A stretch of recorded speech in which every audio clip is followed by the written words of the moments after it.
Hi guys, and welcome to my channel. It's Vesna here.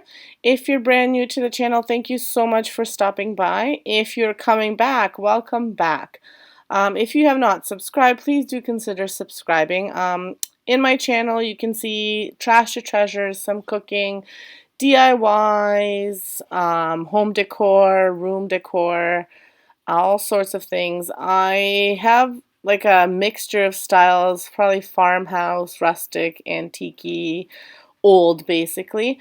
So I hope you do enjoy what you see.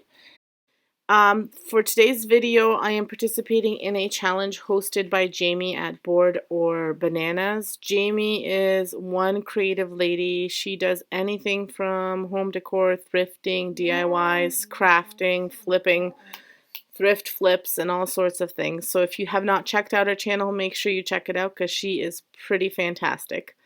For my video today, I am flipping an old door. This door actually came from my parents' garage.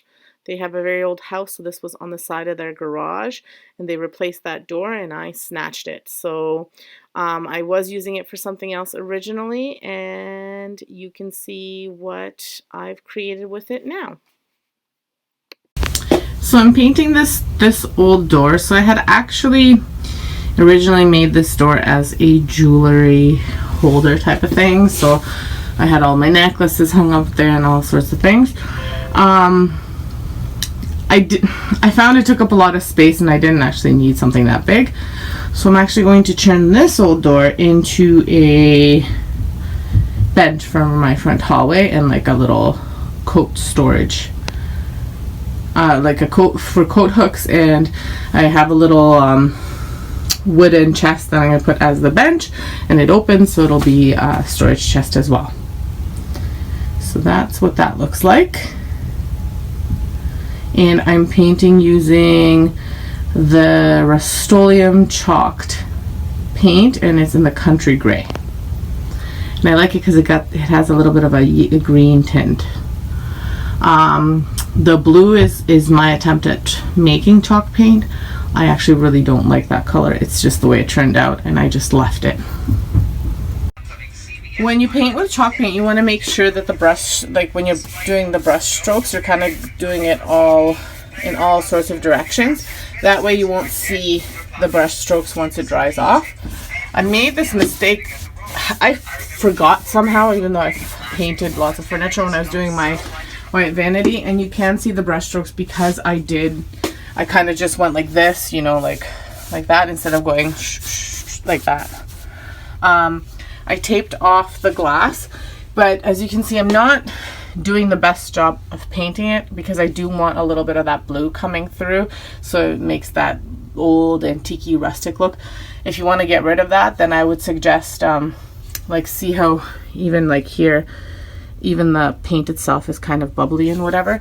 I'm okay with that. Once I put the wax on, it'll give the look that I want. But if you don't want that, then what I suggest doing is you might have to sand some of the rough spots down.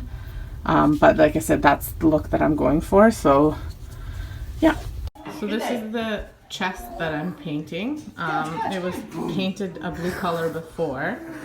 So I'm just painting over it to put it underneath the door. And it does have a lid, and it's quite deep inside. And again, so when you paint, you just want to make sure that your brush strokes are all over the place. You don't have to keep it straight. The kind of messier they look now, the better the product will be.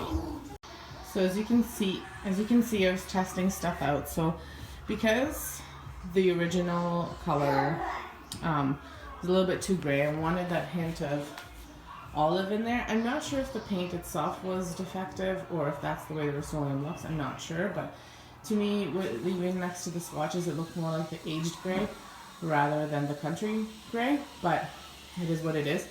So I had some paint, and I'll show you in the next clip, of green chalk paint from Michael's, like decorative paint. So I tried to mix it in, like I watered it down, and then I mixed a little bit of charcoal, and I was getting this color, which I really didn't want it to be that green. So what I did was I really watered it down, and just lightly with the watered part went over the green, over the gray, and this is the color I got. So I have waxed it. So this is with wax. It's just clear wax, but because my brush has the black wax on it, I never cleaned it. It's a little bit darker, which is okay because I'm going to go over with dark wax as well. But this is what it looked like before the wax. So before wax and with wax. So I'll show you the finished product once I'm done. But I really like the hint of green in here. I think it looks a lot greener than it actually is, but I'm really happy with the way it turned out. Again, I mixed the Rust-Oleum charcoal with the decorative paint from Michael's, the green one, the green chalk paint, and then I watered it down like really, and I didn't measure parts of what, I just I put the green in and I watered it down. Then I was getting too green of color. Then I added some of the charcoal. Then I got this, which was still too green. So then I watered it down like significantly. So with half of a can of Annie Sloan paint, because I kept the can, was water, and just like maybe 2 tablespoons of green and a teaspoon of the charcoal. So I wound up using the same mixture that I used on a little bench. I used it on the door as well. So here's the product with the green whitewash painted on it, and I am loving the way this turned out. So again, I don't know, I was thinking the Rust-Oleum would turn out differently, but it was a little bit grayer than I wanted it to be. But here it is with a bit of the green applied, and I absolutely love the way this is looking. Once I put my waxes on, it'll look fantastic. And as you can see, I didn't take off the door handles or anything like that I had attached there previously. I will be using those as my little hooks.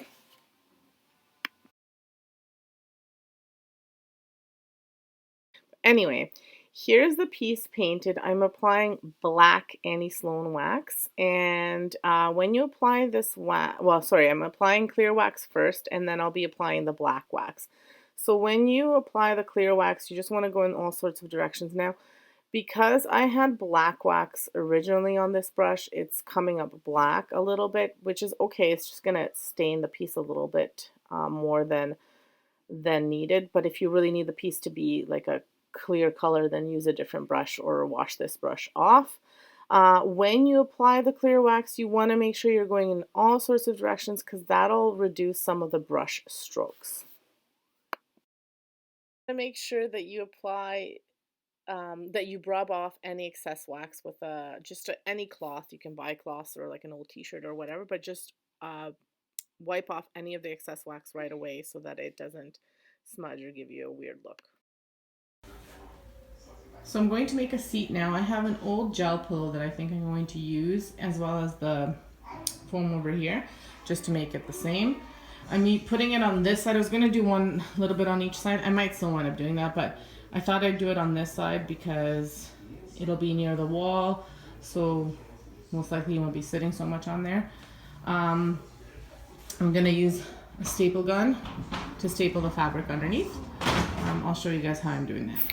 So here are the pieces all done with the dark wax placed on top. I love the way they turned out. I got these hooks that I attached to the piece. I got them from Home Depot. They were just the cheapest hooks they had, and I spray painted them with the Rust-Oleum hammered rosemary paint. And same with those little hooks at the top. Those are from the dollar store. I love them. I kept this on. I did not change any of that stuff. The bench turned out really nice as well. I am just loving the entire piece. The fabric I had on hand, so didn't have to worry about any of that, purchasing anything new, but I'm loving the way this bench turned out, and it will be used very well by my family. So if you like what you see and you like the way this turned out, make sure you hit that like button, hit the notification bell so you can see more of my videos. Check out the playlist, which will be linked below, and also check out these videos that I've recommended for you. Stay safe, have an excellent day, and thank you so much for watching and liking my channel.